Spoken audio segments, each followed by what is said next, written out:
Good afternoon. I'm the first event, philosophic event, and I have a talk. It's supposed to be extemporaneous, but it's actually completely written out on why Greece is my favorite civilization. And you'll forgive me for departing from the spirit of levity and enjoyment, because I'm making some very heartfelt and serious remarks. I gave this question a lot of thought, and I decided that there is only one reason why ancient Greece is my favorite civilization, and it can be stated in a single hyphenated word. I'm going to build up to it. I don't mean their standard of living, because by that definition, the best civilization is the one with the latest technology. I don't mean Greek art, because I don't regard Greek art as the greatest of all time. Ayn Rand's is, after which I rank a lot of 19th century European romantic literature and music. I even prefer Michelangelo to Praxiteles. And I don't mean Greece's political freedom, which hardly compares to 18th century America. Now, Greece, of course, laid the base for technology, for romantic art, for freedom, and it did exhibit the seeds of all these values. But my love of Greece is for something much greater. Now, I'm talking about the period from Homer through Alexander the Great, particularly the 5th and 4th century BC. And I'm discussing, or rather I'm discounting, two essentially un-Greek cultural elements. Oriental mysticism, which was there on the periphery, such as one sees in Plato, and skepticism a la the Sophists. The first was regarded as weird by the Greek on the street in the centuries we're talking about, and the second as silly. Well, you might ask me, is only Aristotle then the essence of Greece? No. Aristotle is the philosopher who best expresses Greek culture, but many other famous figures share the same basic ideas in one form or another, including Thales, Parmenides, Sophocles, Thucydides, and a whole line of others. Now, before I tell you the one hyphenated word, I will give you a concept that necessarily precedes it. Ancient Greece was the only secular civilization in human history. There was a brief echo of it during the Enlightenment. By secular, I mean the rejection of the supernatural, the exclusive concern with this world and this life. The Greeks were not atheists, but their gods, as I've said many times elsewhere, and I won't elaborate now, were the opposite of divinities. The Greeks' most anti-religious idea was their conviction that the gods, like everything else, had to keep their metaphysical place. A God who rebelled against reality, and the Greeks thought that this was possible, could expect to receive the same just comeuppance as a man who did so. Philosophically, this is much more profound than atheism, because it is a recognition that there is a reality, that existence exists, a fact of which most atheists in our time have no concept at all. So whatever they felt for their gods, what the Greeks never felt was the essential emotion of Christians and Jews for their God, namely worship. Now, another foundation stone. As a corollary of their secularism, and perhaps as the cause, Greece was the only unbreached pro-reason culture in history. By the way, reason is not the word I'm building up to. Here again, a brief echo of Greece is to be found in the Enlightenment. The Enlightenment, however, because of many complex factors, was a repressed culture. The Greeks were not repressed. Theirs was the only culture ever to display a passion for reason. Like Howard Rourke, and in contrast to the most free-thinking of the Christians, the Greeks had no sense of faith at all. They took for granted the virtue of intellectual independence and dismissed anything less as a disease. I once gave a lecture on the ideal curriculum, explaining why there are only 4 subjects essential to the proper development of a conceptual consciousness. The Greeks not only created philosophy, they created all 4 of these subjects, namely science, mathematics, history, and literature. This last leaving aside some Hebrew poetry, which you have to qualify as literature, which preceded the Greeks. By reason, obviously, they meant, therefore, the conceptual faculty. Now, why do I say that they created these 4 subjects when several, math as an obvious case, certainly existed before them, for instance, in ancient Egypt? The answer is that the Greeks created conceptual-level mathematics, and the same for all the other subjects. In other words, they created the first and only conceptual-level culture ever, as distinct from offering a series of concrete-bound observations, measurements, sagas, or predictions. I want to quote from a book called Greek Science in Antiquity by Marshall Clagett. The Egyptians, he says, this is on page 36, discussing geometry, were accustomed to deal with, quote, this is the Egyptians, with, quote, specific problems, such as the finding of the area of a particular field with particular dimensions. The theoretical geometry behind these empirical operations remained unexpressed and latent. Now with the Greeks, it was the theoretical and abstract geometry that became the object of attention. They arrived at the general solution for the areas of any triangle, starting with fundamental definitions, axioms, and postulates, unquote. By the way, it is a lie that most Greeks were rationalists in the bad sense. On the contrary, especially in the 5th and 4th century BC, their dominant principle was the union of the conceptual and the perceptual. In other words, of thought and of observation. This is not unique to Aristotle.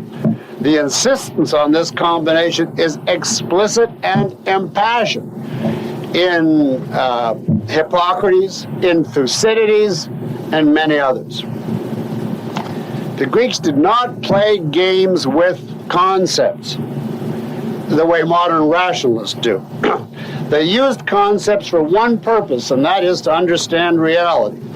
Thus, the unique Greek trait of equating the perfect with the limited and the infinite with the evil. An absolute reversal both of Judaism and later of Christianity. The Greek premise was that the finite, the limited, is that which is understandable, conceptualizable, accessible to human reason, and therefore the good. The infinite or unlimited, by contrast, is the unknowable, the ununderstandable, in other words, the evil. Now, this point by itself eloquently reveals the uniqueness of Greece in regard to reason. No other culture that I know of has ever equated the finite with the good. Now I am getting to the hyphenated word that names what I most admire about Greece, and it defines their supreme value. Was it life? No. They did not know that the highest form of reason was required to sustain life. Was it happiness? No. They wanted to be happy, but any such term as happiness would convey to them too much of an emotional state. It would strike them as too inward, too subjective, too detached from the world. to qualify as naming the ideal? Well, was their supreme value the intellect, thought as such? Again, no. Much as they valued reason and even regarded it as an end in itself, most of them would have taken thought worship as also too detached from the world, as not worldly enough, as again too inward and too spiritual. See, they hadn't given up on the world as Christians and Jews have. The supreme value of the Greeks was not any state or attribute of an entity, but the entity as such, as a primary and as a unity of all his attributes. And you know what entity I mean, I trust. The supreme value of the Greeks is man. Man to them meant the heroic man, the heroic individual. And here is their philosophy in a nutshell from Sophocles. Numberless are the world's wonders, but none more wonderful than man, unquote. Since Greece was not a religious culture, their dominant feeling toward values was not awe or fear. Since it was not a modern 20th century nihilist culture, their dominant feeling was not hatred. Since it was a secular, rational culture, the dominant feeling toward values, in this case, toward man the hero, was admiration, the upward glance, affirmation, love. It was a secular, rational version of the most exalted, the noblest human emotion, which religion perverts and tries to take over for its own destructive, man-demeaning purposes. The single hyphenated word which names this emotion, and thus states why I regard Greece as the greatest civilization of all time, is man worship. Man worship I regard as the supreme value of the Greeks. And the term has to be taken in a literal sense, although it has to be stripped of all supernatural accretions. Worship means technically exclusive adoration or veneration, total, unbreached admiration. It goes far beyond simply respecting the rights of others or making friends among others, or even the idea that man, the heroic individual, is better than men huddling in groups, or, God forbid, better than animals or rivers or river gods, which is the philosophy on the rise today. Man worship is what Ayn Rand felt for John Galt.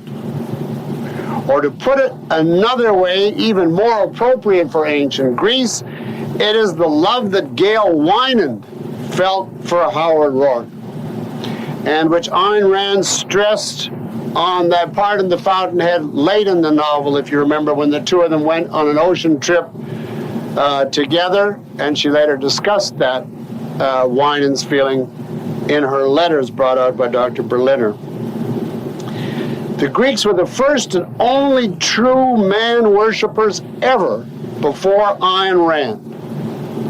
And there was not even an echo of this feeling or this quality in all the millennia in between.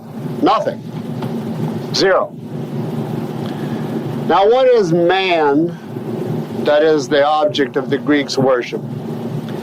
An integration of mind and body, and thus their formula for a proper education, philosophy plus gymnastics. And each was essential. The ideal was not a shriveled up professor at a blackboard or a piece of mindless beefcake, but a single perfect entity whose elements cannot ever be separated, merely distinguished. To be exact, the ideal that the Greeks worshipped was not man considered as a motionless entity, but man the entity in action. Action to them, the right action, embodied and made real all the top qualities of the entity, including the qualities most central in epistemology, morality, and aesthetics. Or in their terms, what action revealed was man's intelligence, his honor, his beauty. Objectivists use the term efficacy for the result of a person's virtues, for the ability to deal with reality. Well, here too the Greeks had a word for it, arete. Arete to them means metaphysical excellence as against a specialized skill. In other words, it's what we would call the mastery of reality. Now, contrary to objectivism, the Greeks did not extol this mastery as a means to an end, such as self-preservation. They sought it more like a child who wants to develop his potential, his mind, his body, his ability, precisely because he has such a great potential. A child who needs to grow to his fullest height because everything in him is striving to grow, long before he appreciates the practical or biological utility of doing so. Greece is man, the awakening child, glorying in his sheer capacity to function, with the magnificence of his nature taken as a self-evident primary. In effect, the end in itself for the Greeks was this unique phenomenon, this child of the universe, with his sensuous, sculptured, powerful body, animated by an ardent, perceptual, perceiving mind, living a life drenched in sunlight and pleasure, thoroughly at home in this, the only world he knows or ever wants to know. Now think for a moment about the ancient Greek games, of which the greatest, but not the only, was the Olympic Games. I quote from the Greeks by H.D.F. Kitto. This is from the paperback version, page 173. Very fascinating quote. It was arete that the games were designed to test. The arete of the whole man, not a mere specialized skill. The usual events were a sprint of about 200 yards, the long race 1.5 miles, the race in armor, throwing the discus and the javelin, the long jump, wrestling, boxing of a very dangerous kind, and chariot racing. The great event was the pentathlon. The great event was the pentathlon. A race, a jump, throwing the discus and the javelin, and wrestling. If you won this, you were a man. Needless to say, the marathon race was never heard of until modern times. The Greeks would have regarded it as a monstrosity. It is, you see, a test of sheer endurance. It's too purely physical or animalistic for the Greeks to have admired. And then the author goes on, as for the skill shown by modern champions in games like golf or billiards, the Greeks would certainly have admired it intensely and thought it an admirable thing in a slave. Supposing that one had no better use for a slave than to train him in this way. Impossible, the Greek would say, to acquire skill like this and at the same time to live the proper life of a man. You see, the idea is it's too specialized. The person adept in these games consumes his whole intellect on the details of one game. And by contrast, the victor in the great Greek games had to show that he was a man.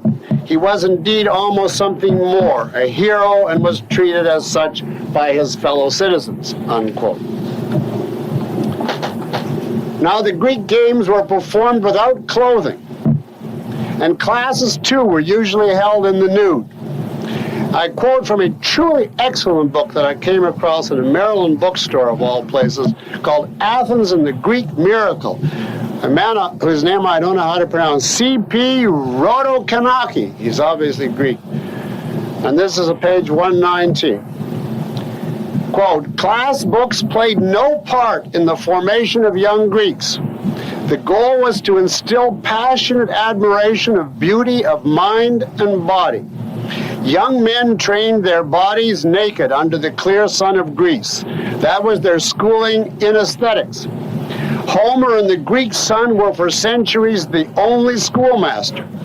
Homer taught them the art of telling a story in the best words and of supporting a contention by the best arguments. In other words, he taught them what we would call literature, creative writing, and logic. And then the author continues, the sun taught them the glory of naked beauty and the shame of ugliness to be hidden under loose garments.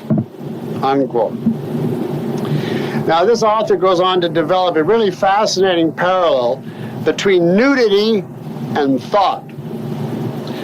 And his point condensed amounts to this, that the honest man's thought has to be as naked or as nearly naked as the Greek's body.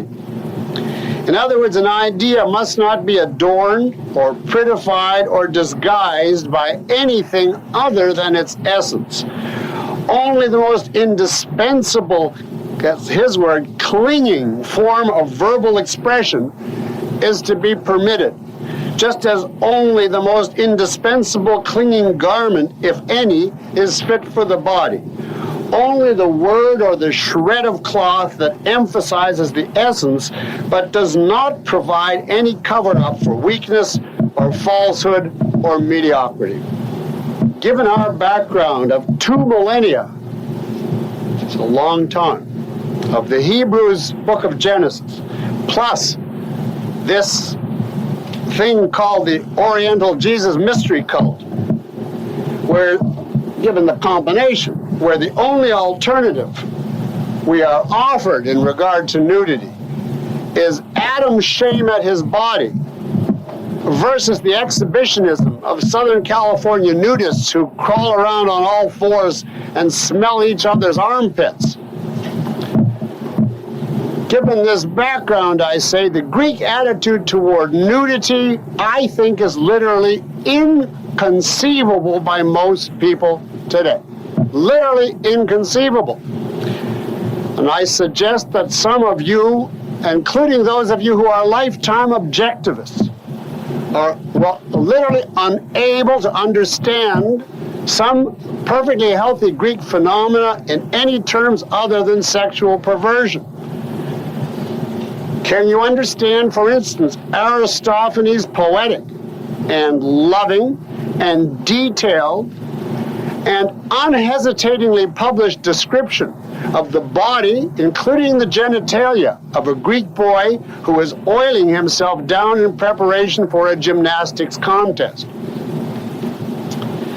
Now let's get to the question here. The Greek passion for the male body is not primarily a homosexual phenomenon. I want to repeat that because that's my point today. The Greek emotion here is a response to a metaphysical phenomenon. It is a passion for the human body at its most perfect, naturally including physical strength as one, though not the only, essential attribute of perfection in this context. Now, I don't say that the Greeks were error-free in this regard. I think they did make an error in this regard, but it was not in their passion for the naked male body as such, but in their failure to grasp the essence of woman. And this is purely an error of anthropology. And I think an analogy here will be helpful. To call the Greeks homosexual and then to dismiss them on that ground is exactly parallel, in my judgment, to calling the American founding fathers slave owners and then dismissing them on that ground. Exactly, literally, the same thing. The founding fathers were slaveholders, but they were so because they did not, or most of them did not, understand that blacks were fully human. Despite this, however, They laid the base of freedom for all men, including blacks, who were granted such freedom the moment the correct anthropological knowledge was later reached. So the blacks themselves, I say, should be the first to thank the founding fathers, including the ones who held slaves. Now, the identical principle applies to the Greeks. They did not yet understand that women were fully human. And I submit that there was as little evidence of this fact in the ancient world as there was in the 18th century of the potentialities of blacks brought over straight from Africa. Nonetheless, the Greeks did lay the basis for the liberation of women and for the emergence in due course of romantic passion between man and woman. It emerged later when the correct anthropology on this point came to light. Now, I think the parallel is obvious, and I say straights today should thank the Greeks. In fact, again, everyone should thank them because the Greeks laid the basis for sexual passion as such. What Ayn Rand wrote about Francisco and Dagny in a chapter that is everyone's favorite was true first of all of the Greeks. They knew that sex was a great pleasure, and they were, I quote here from Ayn Rand, radiantly incapable of the notion that joy is guilt, unquote. If the Greeks had never held their fundamental ideas, and as a result had not felt their passion, part metaphysical, part homosexual for the male body, then man would never have experienced passion for the female body. And all we would have to this day is the arranged marriages and or the overt anti-sexuality of primitive societies, as in Egypt or the Middle Ages or the Mideast or under modern feminism or wherever else the Greek influence has never reached. So Greece, to sum up, is the only culture of man worship ever. And that means the only culture of self-worship, of body worship, of mind worship, of this earth worship, of sex worship. And that is why I love ancient Greece. And that is why I ended the ominous parallels with my personal favorite among the Greek legends, which was very hard to work in, given the theme of my book, but with Ayn Rand's help I did it. I ended it on the myth of Narcissus, the man who fell in love with his own beauty. Our word barbarian comes from the Greek sound barbar, which was their attempt to imitate the noises made by foreigners. So barbarian, in their eyes, named everyone in the world but the Greeks. And I am here to say that they were right. And they still are right. It is still the Greeks versus the barbarians. Those metaphysically are the only two choices there are or ever will be. Now I would like to contrast Greece with the best and the happiest centuries of the Christian era, which by common consent are the 18th and the 19th centuries. That's after the moderns and the Renaissance had dug up and digested whatever they could find of Greek culture. We admire the Enlightenment today, looking back, because men believed at the time that man can someday reach perfection through education, even though they thought it would take quite a while. And we admire the 19th century today because, thanks in part to their emphasis on evolution, men believed in the progressive and even automatic improvement of man and of life.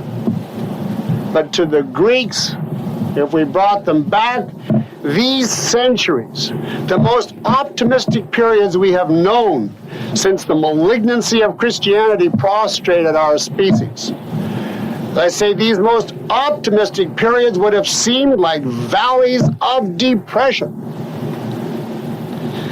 The Greek attitude was, we don't need to wait for an educated future someday. We don't need more evolution. We don't need to wait for the next century or the next millennium. Life is a 10 now.